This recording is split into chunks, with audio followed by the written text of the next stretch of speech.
Richard Lack's artistic training began at the Minneapolis School of Art, now the Minneapolis College of Art and Design, but his interest in fine representational art led him to look for practical training in New York.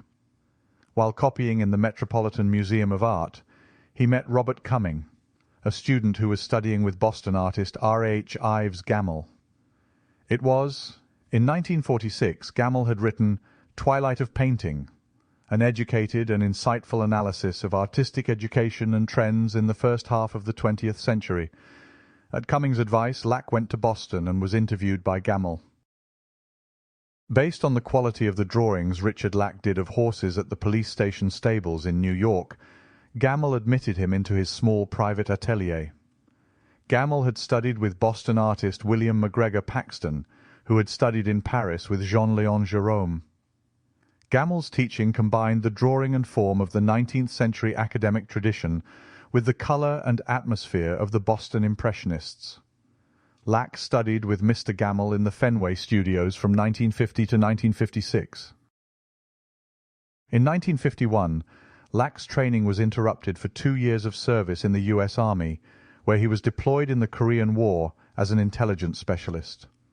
He returned to Boston in 1953.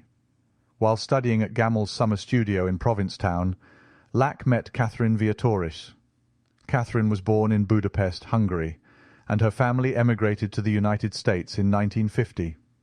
She was an accomplished artist in her own right and crafted unique handmade jewellery. In 1955, Lack travelled to Europe on a scholarship to study the Old Masters, particularly Peter Paul Rubens, whose work greatly influenced him in both style and method. Shortly after he returned, Lack and Catherine were married. In 1957, Lack and his wife moved to Minnesota. In 1958, he received a grant from the John F. and Anna Lee Stacy Scholarship Fund. And in 1959, Lack built a studio designed to simulate the lighting conditions recommended in the notebooks of Leonardo da Vinci. Throughout the next 4 decades, he created a large body of work in a variety of genres: portrait, still life, indoor and outdoor genre, landscape and imaginative paintings based on myth, history, and the psychology of Carl Jung. He worked in oil, watercolour, pastel and printmaking, and gradually gained a considerable reputation among those who appreciated fine representational painting. Richard Lack was also a fine musician and played the violin in a local orchestra. His wife and family were also musicians. Lack loved music and the beautiful shape of stringed instruments, so many of his genre works have musical themes. Throughout his career, Lack combined his landscape and figure painting into delightful outdoor works of family and friends. He studied the paintings of Peter Paul Rubens and the Flemish masters, as well as those of Veronese and the Venetians. As a result, he gained the practical knowledge to paint in both the Bistre and Venetian methods. Most of his imaginative paintings are executed in these methods, with the additional quality of observed colour. The subjects of his early imaginative works were traditional, primarily taken from history and literature. His goal was to paint pictures guided by his imagination, with myth as a subject, imbued with personal psychological meaning. In his opinion, the Swiss psychiatrist Carl Jung was a key figure in 20th century psychology. Gammell had discovered Jung in the 1930s, and the new and arresting imagery in his works inspired Lack to study Jung in more depth.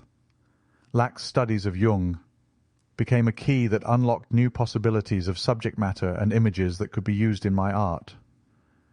I am trying to find a personal imagery that expresses the archetypes of 20th century man. Lack's sound training, experience with diverse painting methods, and mastery of so many genres of painting made him a uniquely qualified teacher. For many years, his atelier was the only place outside of Boston where students could be trained in that tradition. From 1978 to 1988, his former pupil, Stephen Gjertsen, assisted him in teaching full-time students. Lack had many male and female students who went on to have successful artistic careers. He trained 31 artists who taught or opened ateliers, and Richard Lack earned the title Father of the Atelier Movement. Classical realism, as Lack envisioned it, was rooted in the basic artistic principles embodied within the European French academic and American Impressionist traditions, bequeathed to him by R.H. Ives Gammell. It was this dual tradition that differentiated classical realism from other American artistic traditions. To Lack, the artistic principles exemplified by the term were thorough artistic training, truth to nature, beauty, fine design, and skillful craftsmanship. In the spring of 1985, Atelier Lack began publishing a small black-and-white periodical. Lack again used the term classical realism and titled it the Classical Realism Quarterly. Most of the publication's staff and writers were artists or students associated with Atelier Lack or their artist colleagues in Boston. The professional heart of the ASCR was its Guild of Artists. The founding members of the Guild were Richard Lack, Don Koestner, and Stephen Gjertsen. They determined the structure of the Guild, the requirements for Guild membership, and elected the initial Guild members. There were eventually 17 Guild members: Alan R. Banks, Peter Bougie, Michael Chellick, James Childs, Paul De Lorenzo, Stephen Gjertsen, Lindesay Harkness, Gary Hoffman, Robert Douglas Hunter, Emeritus, Don Koestner, Emeritus, Richard F. Lack, Stephen J. Levin, Brian Lewis, Kirk Richards, Carl Sampson, Anthony Watkins, and Richard W. Whitney, all practicing artists. Being among the first students accepted into his atelier training program, I was very impressed with his skillfulness in not only the instruction given, but the patience and attentiveness to each talent he watched over. He well understood where the student's skill set lies and could address the proper solution. He really was the founder of the atelier tradition in America. Alan R. Banks. Throughout his long and distinguished career, Lack's work has exhibited the highest standard of both artistry and craftsmanship. The Aristos Foundation honoured him with awards in 1969 and 1985 for his writing, teaching, and significant contribution to the visual arts. He received the Award of Excellence from the California Art Club in 1995 for his outstanding work in the field of educating and encouraging the continuation of traditional painting.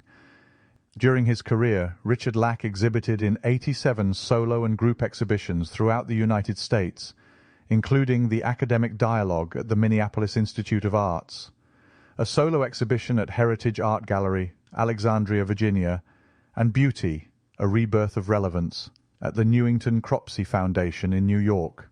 In 1988, the Mary Hill Museum of Art in Goldendale, Washington, held a major retrospective of his work, and in 2018 they featured Richard F. Lack, The Interior Journey, Paintings, Drawings, and Studies.